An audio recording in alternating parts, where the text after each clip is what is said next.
Late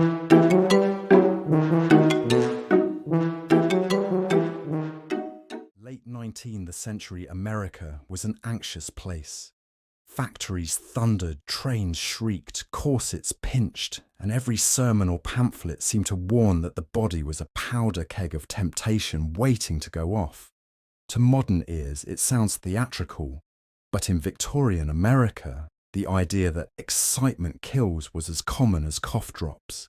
The world appeared to be speeding up, and respectable society was desperate to press the brakes. In the small Michigan town of Battle Creek, one man offered an answer so strict, so unyielding, that it became legend. His name was Dr. John Harvey Kellogg, and he believed with religious certainty that human weakness could be conquered not through pleasure, but through restraint. He called his creation a sanitarium. Patients, if they were honest, called it something closer to a boredom fortress. History, with a wink, remembers it as the birthplace of your breakfast. The Battle Creek Sanitarium looked less like a hospital and more like a temple to self-denial. Tall white walls, corridors scrubbed to gleaming sterility, and an atmosphere so quiet it felt curated, like a museum of silence. Nurses glided over polished floors in rubber-soled shoes, their footsteps muffled as if to avoid disturbing even a thought. Radios were banned outright. Laughter was discouraged. Even wallpaper was beige on beige, just in case a splash of colour stirred the wrong kind of enthusiasm. Guests, never patients, for that implied illness, and Dr. Kellogg insisted he was in the business of improvement, paid handsomely to be admitted. They were often wealthy, well-read, and exhausted by what polite society then diagnosed as nervous disorders or auto-intoxication. In truth, they were simply tired people seeking the cure-all of blandness. For them, the daily routine at the sanitarium promised calm predictability, rising at dawn, walking in neat lines around the manicure gardens, and submitting to a series of therapies that ranged from the merely peculiar to the frankly alarming. Hydrotherapy was a cornerstone. Guests were wrapped in wet sheets until they resembled human burritos of virtue, or soaked in tepid baths that lasted hours.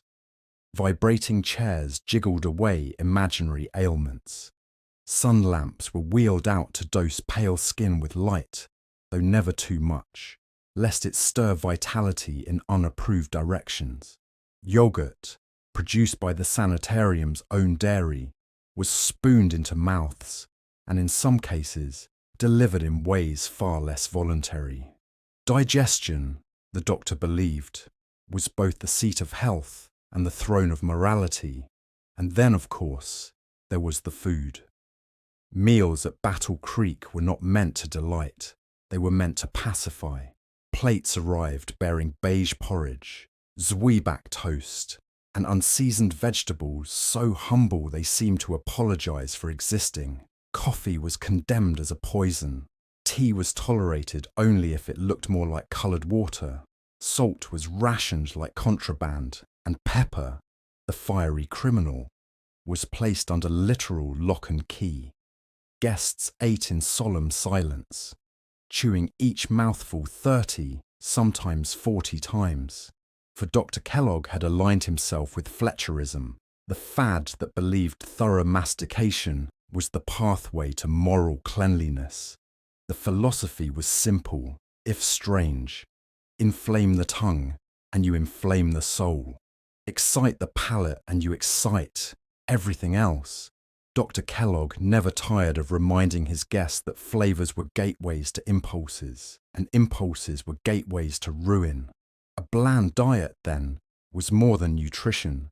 It was a kind of moral straitjacket, worn not on the body, but on the taste buds. Yet people came, and people paid. Some came out of desperation, convinced that their migraines, insomnia, or vague fatigue could only be cured by the doctor's meticulous regimen. Others came for social prestige. To be seen at Battle Creek was to signal not just wealth, but virtue. Imagine a country club stripped of its cocktails, card games, and laughter. What remained was the sanitarium, a place where the highest luxury was the absence of indulgence. Inside its walls, time seemed to slow. Afternoons stretched into endless strolls, punctuated by the rustle of linen gowns and the polite coughs of fellow guests. Evenings were hushed affairs.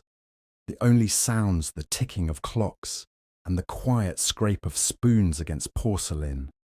It was monastic life for the nervous bourgeoisie, cloaked not in vows of poverty or obedience, but in the muted tones of dietary reform. And in the centre of it all stood Dr. Kellogg, tall, sharp, radiating the austere energy of a man who had convinced himself that self-denial was a science.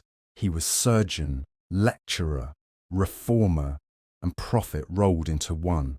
He published book after book on the dangers of indulgence, each more alarmed than the last, until it seemed no aspect of human behaviour was safe from his disapproval. His message was unwavering. Excitement was the disease, blandness the cure. And to enforce this cure, he would build not just a sanitarium, but an entire philosophy of living that promised salvation through restraint. It was perhaps inevitable that breakfast, the most ordinary of meals, would become the battlefield where his crusade found its crunch. But before that quiet revolution arrived, guests endured the daily monotony of beige porridge and lectures on the hazards of raisins.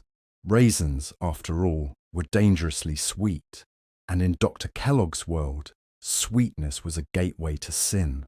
If the Battle Creek Sanitarium had a central villain, it wasn't disease, it wasn't alcohol, it wasn't even tobacco. The true enemy in Dr. Kellogg's gospel was flavour.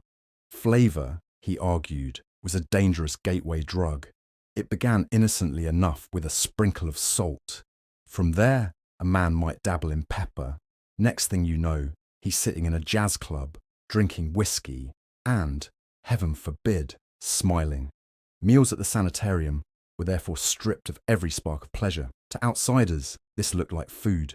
To insiders, it was more like beige moral instruction. Guests spooned up porridge so timid it apologised for existing. They nibbled on Sweeback toast, a bread product so dry it could have been used as insulation. If you were truly lucky, you might receive a boiled carrot, prepared in the official sanitarium style. Boiled yesterday, forgotten overnight, reheated until it begged for release. Salt was rationed like contraband. Guests whispered rumours about which nurse might sneak them a pinch, as though sodium were a controlled substance. Pepper, meanwhile, was considered a straight-up incendiary device, kept under literal lock and key. In Kellogg's logic, a single shake of pepper could topple civilization. Wars might be fought, marriages broken, societies undone, all because some reckless diner dared to season his soup. The doctor's books devoted entire chapters to this war on flavour. Mustard, he warned, was practically an aphrodisiac. Cinnamon, a highway to ruin. And raisins, those wrinkled nuggets of corruption, were apparently capable of bringing down empires. Reading his pamphlets, you get the sense Kellogg saw the spice rack not as a cupboard, but as a brothel. Guests recorded their impressions with gallows humour. One woman, stripped of her salt shaker, claimed she lost her soul in the same week. Another described mealtimes as a duel between appetite and despair. And yet, many returned year after year, convinced this culinary punishment was healing them. Perhaps it was. Perhaps they arrived anxious and left so numbed by gruel that even anxiety got bored and moved on. Behind the humour was Kellogg's serious theory that the palate was directly connected to the passions. Excite one, and you inflame the other. Spices, he insisted, stoked animal impulses. Sweetness tempted the heart as much as the tongue. To keep civilization upright, food must be flattened into obedience. It wasn't about taste, it was about control. To enforce this philosophy, The sanitarium staff became dietary police. If a guest requested sugar, the waiter offered water instead.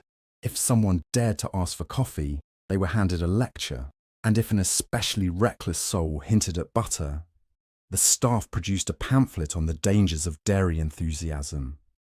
At dinner, conversations mirrored the cuisine. Guests avoided politics or gossip, not for politeness, but for fear such topics might accidentally generate a pulse. Instead, they discussed digestion in hushed, reverent tones. "How was your bowel this morning?" was not just polite, it was practically the opening line of the sanitarium's social script. Of course, Kellogg wasn't alone in this crusade. He was heir to a tradition of dietary alarmists, most famously Sylvester Graham, the man who gave the world the graham cracker, a food originally designed to make people too bored to sin. Graham believed bland bread could save souls. Kellogg simply industrialized the idea. He took Graham's principles and magnified them into an entire culinary police state. And yet, within this theatre of restraint, something curious happened. Guests began to crave blandness, the way one craves silence after too much noise. They spoke of porridge as if it were medicine, of zwieback as if it were salvation. They chewed each mouthful 30, sometimes 40 times, until swallowing felt like a moral achievement. In a world rushing with railroads and factories, perhaps blandness offered a strange kind of relief, a pause button disguised as toast. But make no mistake, Kellogg's war on flavor was never just about digestion. It was about morality, about tamping down the impulses he feared lurked behind every craving. He believed, with unwavering conviction, that if you could flatten the palate, you could flatten desire itself. A tasteless breakfast was not merely nutrition, it was chastity in edible form. Still, the cracks were already showing. Flavor, like vice, has a way of sneaking back in. Some guests smuggled condiments, a few bribed kitchen staff for sugar, and once, scandalously, a shipment of pepper was intercepted at the gates, treated with the same gravity one might apply to catching smugglers with dynamite. For the time being, however, Kellogg remained triumphant. His sanitarium held firm against the forces of seasoning. Each beige meal was another victory in his crusade, and every guest who endured it left with the knowledge that appetite itself could be subdued, one boiled carrot at a time. Of course, history has a sense of humour, because just as Kellogg waged his war on flavour, he and his brother were about to stumble upon an invention that would shake the breakfast table forever, a food so plain, so beige, that it seemed perfectly aligned with the crusade until the world added sugar, mascots, and advertising jingles. But that comes later. For now, picture the dining hall at Battle Creek, rows of earnest faces chewing dutifully, bowls of gruel steaming faintly, nurses patrolling like beige wardens. Flavour was banished, pleasure was outlawed, and somewhere in the kitchen, a sheet of stale wheat waited to change everything. If bland food was the first pillar of Kellogg's sanitarium, then peculiar treatments were the second. Guests did not simply eat beige, they were engineered into beige. The treatment list read like a cross between a spa menu and a medieval torture manual, but delivered with the serene confidence of medical progress. There were electric baths, because nothing says relaxation quite like mild electrocution. There were vibrating chairs, which promised to jiggle away nervous disorders, provided the guest's dignity didn't jiggle away first. There were light baths, where patients were exposed to artificial sunshine that looked suspiciously like standing under a very judgmental lamp. And then there were the yogurt interventions. Dr. Kellogg believed digestion was the throne of health, and he insisted that yogurt was the crowned monarch. Guests ate it in heroic quantities, morning and night. Some received yogurt in ways best left vague, except to note that these were not optional tastings. Kellogg claimed such measures would purify both body and soul. Guests, one suspects, claimed very little afterward. Every therapy came with Kellogg's personal stamp of earnest severity. He did not chuckle. He did not wink. If you were wrapped in cold sheets until you resembled a burrito of despair, this was science. If you were strapped into a vibrating contraption that looked like it had escaped from a carnival sideshow, this too was science. And if you spent your morning chewing each bite exactly 32 times, while a nurse observed your jaw like a metronome, well, that was simply the march of progress. Behind these treatments lay the doctor's central fixation, control. Kellogg was convinced the human body, left to its own devices, was a reckless saboteur. It craved things, it acted out, and worst of all, it harboured what he delicately called private habits. The phrase sounds almost polite, as though he were describing stamp collecting or whittling wood. In truth, he meant the solitary vice Victorians whispered about in sermons and pamphlets, the animal passion that, in his view, was not merely unhealthy, but catastrophic. Where others saw an awkward fact of life, Kellogg saw the hidden engine of acne, epilepsy, blindness, insanity, and quite possibly the downfall of Western civilization. To modern ears, this diagnosis sounds absurd, even comic, but to Kellogg it was deadly serious. He wrote entire volumes warning of the perils of this invisible epidemic. He prescribed regimens to quell it, endless exercise, cold baths, plain diets, and daily routines so stifling that guests barely had the energy to think, let alone misbehave. The logic was clear: bore the body, and the soul will follow. His more extreme cures bordered on cruelty. For men, he recommended surgical measures without anaesthetic to discourage temptation. For women, he suggested chemical cauterization, a phrase that sounds clinical until you realize it meant exactly what it sounds like. That these ideas were ever proposed in earnest is chilling. That they were proposed by a man best remembered for inventing cornflakes is absurd in the highest degree. Guests were often caught between horror and obedience. They arrived desperate for relief from their nervous exhaustion and left with stories that sounded less like medical treatment and more like satire, written by a hostile playwright. One guest famously recorded in her diary that they took away my salt shaker and my soul in the same week. Another wrote, "I came here with nerves, and I left with porridge." And yet, many swore by Kellogg's methods. They claimed better digestion, calmer moods, and a sense that their very impulses had been tamed.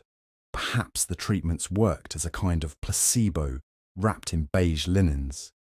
Or perhaps the relentless routine, eat, chew, bathe, jiggle, repeat, was so numbing that patients mistook boredom for health. It was all part of Kellogg's broader crusade, the belief that civilization itself teetered on the brink of ruin, and that only by flattening every appetite could humanity be saved. Food was bland, therapy was peculiar, and private life was treated like public enemy number one. From today's perspective, the spectacle is almost comical. A parade of wealthy guests lining up for yogurt in unmentionable places, being scolded for wanting raisins, and congratulated for chewing bread into oblivion. But in Kellogg's time, this was cutting-edge reform. He was admired, quoted, and followed. Battle Creek became a pilgrimage site for the health-obsessed elite. Still, the irony lingers. The man who invented some of the most enduring breakfast foods in history, foods now advertised with tigers and cartoon elves, originally intended them as weapons in a war against human desire. He looked at a bowl of cereal and saw not nourishment, not comfort, but chastity in edible form. And yet, history has a cruel sense of humour, because just when Kellogg seemed most secure in his crusade, fate and a distracted kitchen assistant were about to invent something that would forever transform breakfast and quietly undermine his entire philosophy. It began, as all great revolutions do, with an accident. For all of Dr. Kellogg's discipline, all his beige routines and meticulous pamphlets, the great invention that would outlast his sanitarium arrived the way most great inventions do, by mistake. It was 1894, and the Kellogg kitchen had once again been turned into a laboratory of blandness. Pots of wheat simmered for the daily porridge. Nurses hovered over the stoves like beige alchemists, stirring slowly, ensuring nothing smelled of excitement. The doctor's younger brother, Will, handled the ledgers, but often found himself drafted into the kitchen. He was practical, sharp-eyed, and unlike his brother, occasionally interested in flavour. That night, the brothers became distracted, perhaps by an argument about the correct number of chews per mouthful. John insisted on 32, though on a daring day, he went as high as 40. Whatever the cause, they left a pot of boiled wheat sitting out overnight. By morning, it was stale, brittle, and dry. A lesser man might have tossed it out. John Harvey Kellogg, however, saw no such luxury. Waste was sin. Even leftovers had to be disciplined. The brothers passed the brittle mash through rollers, expecting sheets of forgettable paste. Instead, it fractured into thin, delicate flakes, papery shards that crumbled at the touch. Curious, they baked them. Out of the oven came something entirely new, crisp, dry, whisper-thin fragments that crackled faintly, like the sound of virtue crumbling in real time. Patients tasted them, and to Kellogg's surprise, they loved them. Not because they were delicious, heaven forbid, but because they were efficient. They digested well. They were easy on the stomach. Most importantly, they had no spice, no sweetness, no dangerous hint of pleasure. They were, as Kellogg proudly declared, a clean crunch. He named the creation Granos, filed a patent, and began serving it daily. For the first time, the dining hall rang with a sound other than polite sighs, the brittle, faintly enthusiastic crackle of cereal being eaten. It was a revolution, but a very quiet one. Dr. Kellogg promoted his flakes with evangelical zeal. Pamphlets extolled their powers to calm the nervous system, regulate digestion, and subdue the animal passions. He assured readers that the cereal's very blandness was its strength. The less it stimulated, the more it sanctified. Guests were persuaded. They wrote testimonials about the flake's wonders. A banker declared that after 3 weeks of granosa, he no longer clenched his fists in his sleep. A farmer announced he could now resist both indigestion and other temptations. One guest composed a chewing song, a hymn to discipline. Chomp, chomp, steadily, passion flees when jaw works readily. It was, of course, banned from evening sing-alongs, lest humming provoked dangerous excitement. Dr. Kellogg was delighted. At last, here was a food that embodied his philosophy in every crisp fragment, tasteless, bloodless, and morally approved. He envisioned it as the front line in humanity's war against desire. Breakfast had been weaponized. And yet, the real revolution was not moral, but commercial. Will Kellogg, the younger brother, saw it immediately. Where John saw sanctity, Will saw sales. These flakes were portable. They could be boxed, shipped, and marketed. To Will, the potential was staggering. To John, the very suggestion of marketing was distasteful. Cereal was not a product, it was a sermon. The two men grew increasingly divided. John insisted the flakes remain unsweetened, untouched by the corrupting influence of sugar. Will quietly experimented with malt syrup, salt, even, scandalously, a sprinkle of sugar. John thundered against such adulterations, declaring that sweetness was the very thing his cereal had been invented to defeat. But the world, as it turned out, preferred sugar. In 1906, Will finally broke away. He founded the Battle Creek Toasted Cornflake Company, stripped the cereal of its sanctimony, and added exactly what his brother forbade.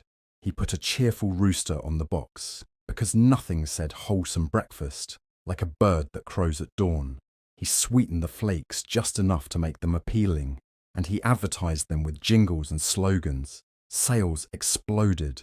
John was furious. He sued his brother, insisting that cereal was a moral instrument, not a sugary indulgence. But the courts disagreed. Patents, they ruled, protect processes, not philosophies. John had invented flakes. Will had invented breakfast. The fallout was brutal. The Kellogg brothers stopped speaking. Their family dinners, if they happened at all, must have been awkward affairs. 2 bowls of cornflakes on the table, one saintly bland, the other suspiciously cheerful. In hindsight, the contrast is almost too perfect. John wanted his cereal to silence desire. Will wanted his cereal to sell. One brother pursued sanctity, the other market share. And history, ever the pragmatist, sided with sugar. Yet for a time, John remained convinced he had won. Each morning at the sanitarium, guests dutifully crunched their unsweetened flakes, confident that morality itself had been baked into the beige shards. John watched with satisfaction, convinced he had subdued temptation at the breakfast table. What he could not have known was that his invention, once loosed into the wider world, would mutate. From Battle Creek, the flakes would march outward, gathering mascots, jingles, and sugar crystals until they bore almost no resemblance to his original creation. The quietest meal on earth, born in a fit of distraction, was about to become the loudest aisle in the supermarket.